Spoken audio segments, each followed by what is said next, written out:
कई कई मज़ारात आपको नजर आएंगे और जो बहुत पुराने हैं, तकरीबन 500-700 साल पुराने। हजरात, ये शोदा की जमीन है, शोदाए किराम की ये सरजमीन है। हमारे चित्तौड़गढ़ की एक बहुत बड़ी हस्ती जिन्हें आप सरकार गाजी बादशाह रहमतुल्लाह अलैह के नाम से जानते हैं, और फिर अंदर का गुंबद का जो नजारा है माशाअल्लाह काबिल तारीफ है। बुलंद दरवाजा जो गाजी बादशाह का है, हालांकि बरसों पहले की बात कर रहा हूं, हमने वो मजार भी देखा है जब ये सब कुछ नहीं था। और ये मजार जहां हम और आप यहाँ पर जमा हैं, हालांकि इस वक्त सर्दी भी कड़ाके की ठंड है और रात के भी 11-11:30 बज रहे हैं, लेकिन इस रात में हम यहाँ इस अल्लाह के नेक बंदे ने हमको यहाँ जमा कर लिया। मैं समझता हूँ ये दोकड़े वाले बाबा की करामत ही तो है। ये जब चाहे अपने पास बुला लेते हैं। इनका जब कर्म होता है बंदों से काम लेने का, तो ये अपने बंदों को, अपने अकीदतमंदों को अपनी तरफ खुद माइल कर लेते हैं। हजरात देखिए, सरकार गाजी बादशाह रहमतुल्लाह अलैह, जिसको अवाम चित्तौड़ की गैबी पीर के नाम से जानते हैं। हम बेगू गए, वहां पर भी एक गैबी पीर साहब था, उनके मजार पर भी हाजिरी हुई। ऐसे राजस्थान के अंदर कई जगहों पर गैबी पीर के नाम से आस्थाने मशहूर है। गैबी पीर अवाम किसी को टाइटल देती ना, लक़ब, अवाम का लक़ब है ये। अवाम जो कुछ देखती है, जो करिश्मा, जो करामात, जो फैज़ जो अवाम को नजर आता है, तो फिर अवाम उसी के मुताबिक नाम चॉइस कर लेती है। आपको गाजी बादशाह भी कहा जाता है और आपको गैबी पीर भी कहा जाता है।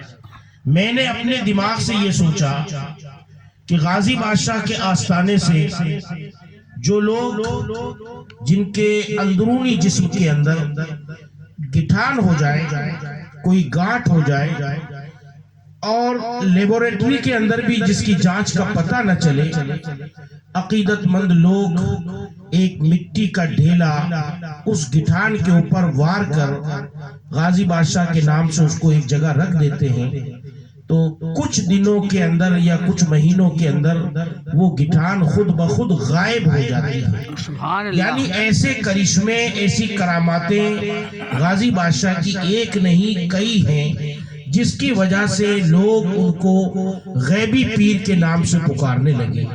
हजरात, सबसे बड़ी बात यह है कि आप शहीद फी सबीलिल्लाह के मनसब पर फाइज हैं। और शहीद कौन होता है? जो अल्लाह की राह में अपनी जिंदगी को कुर्बान कर दे, यानी जो अपने बदन के ऊपर तलवार का जख्म खा ले, जो अपने खून का एक एक कतरा इस्लाम के लिए बहा दे, जो अपने आप को इस्लाम के ऊपर समर्पित कर दे, कुर्बान कर दे, निछावर कर दे, उसे शहीद कहते हैं। हजरात, आपने जहाजपुर की सरजमीन के ऊपर भी गाजी बादशाह है और चित्तौड़ की सरजमीन पर भी गाजी बादशाह है। हजरात, आदमी एक है, व्यक्ति एक है, शख्सियत एक है, हस्ती एक है, बुजुर्ग एक है, मगर दो दो जगह मजार है। उर्स दो जगह हो रहे हैं, चित्तौड़ में भी गाजी बादशाह का उर्स है, जहाजपुर में भी गाजी बादशाह का उर्स है। हजरात, वजह क्या है? गाजी किसे कहते हैं? एक होता शहीद, एक होता गाजी। देखिए, जब कोई बंदा मैदान के अंदर जाता है और इस्लाम के लिए लड़ता है, तो अगर वो लड़कर फतेह याब होकर, कामयाब होकर अगर अपने घर वापस आ जाए, तो उसे गाजी कहा जाता है। उसे क्या कहा जाता है? गाजी।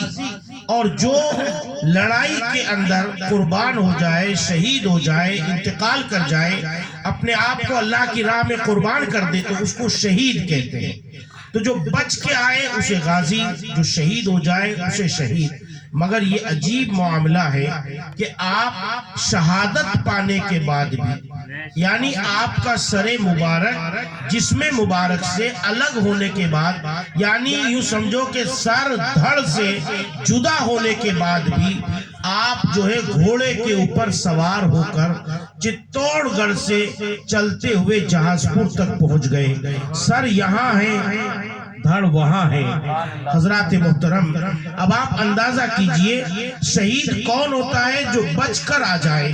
تو عام لوگوں نے سمجھا، عوام نے سمجھا کہ یہ تو غازی ہے، یعنی شہادت کے بعد بھی غازی کے منصب پر فائز ہے. تو حضرات محترم، یہ بہت بڑے منصب کے اوپر، منصب عظمیٰ کے اوپر فائز ہیں. اور اللہ والوں سے ایک بات میں آپ کو صاف ستھری کم وقت میں اتنی بتا دوں، کوئی بھی آستانہ ہو، کوئی بھی مزار ہو، کوئی بھی درگاہ ہو، سچے بزرگوں کے یہاں جب ہم اور آپ جاتے ہیں عقیدت کے ساتھ، آستھا کے ساتھ، محبت کے ساتھ، تو اللہ والے اس محبت اور عقیدت کی لاج ضرور رکھتے ہیں. اللہ والے حضرات، دنیا والے تو پھر بھی ڈیو کر رکھ دیتے ہیں، ادھار کر دیتے ہیں، لیکن اللہ والوں کے یہاں نقدہ نقد ہوتا ہے. ان کا فیضان آپ اس کو برت کے دیکھ لیں، آزما کے دیکھ لیں.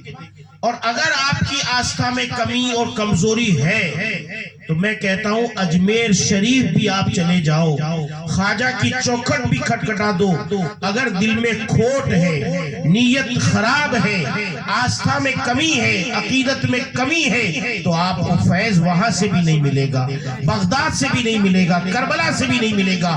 حضرات، نامراد آؤ گے، اور اگر عقیدت پکی لے کر کے جاؤ گے، محبت سچی لے کر کے جاؤ گے، دل میں یقین لے کر کے جاؤ گے، تو ہر آستانے سے فیض ضرور ملے گا، ہر مزار سے بھیک ضرور ملے گی. حضرات، یہ اللہ والے ہیں، ان کا دنیا سے کنیکشن، انہوں نے دنیا چھوڑ دی، دنیا کو الوداع کہہ دیا، خیر آباد کہہ دیا. اب یہ ہے اور ان کا مولا ہے. یہ ہم ان کی بارگاہ میں عرضی لگاتے ہیں، یہ اپنے مولا کی بارگاہ میں عرض کرتے ہیں. تو اس طریقے سے وسیلے سے ہمارا کام پائے تکمیل تک پہنچتا ہے. میں آپ کو ایک بہت مختصر وقت کے اندر ایک جو ہے سرکار غوث اعظم کا مہینہ ہے. سب سے بڑی خوشی کی بات یہ ہے حضرات کہ آج 11ویں شریف کی رات. عقیدت مندوں کو اس رات کا پورے سال انتظار رہتا ہے. عقیدت مندوں کو جو سمجھتے اہل دل، اہل نظر، اہل عقیدت، ان کو سال بھر غوث اعظم کی 11ویں شریف، اس کو بڑی 11ویں شریف کہا جاتا ہے. کیا کہتے ہیں اس کو؟ بڑی 11ویں شریف. حضرات، اگر میں سرکار غوث پاک کی زندگی اور ان کی کرامتوں کا تذکرہ کروں تو بہت لمبا وقت چاہیے. آپ امام حسن رضی اللہ تعالیٰ عنہ کے لخت جگر ہیں، اور آپ کی والدہ جو ہے امام حسین کی نسل مبارک سے. میں صرف ایک عقیدت اور آستھا کی بات بتانے جا رہا ہوں. سرکار غوث پاک رضی اللہ تعالیٰ عنہ کا ایک بہت ہی چہیتا عقیدت مند، اس کا نام تھا محمد یوسف. کیا نام تھا اس کا؟ محمد یوسف. اور یہ مصر کا رہنے والا تھا. کہاں کا؟ مصر کا رہنے والا تھا. بڑا غوث پاک کا دیوانہ تھا. زیادہ ہائی فائی آدمی نہیں تھا، میڈیم کلاس کا آدمی تھا. لیکن اس نے اپنے دل میں سوچا، چائے والے دھونی والے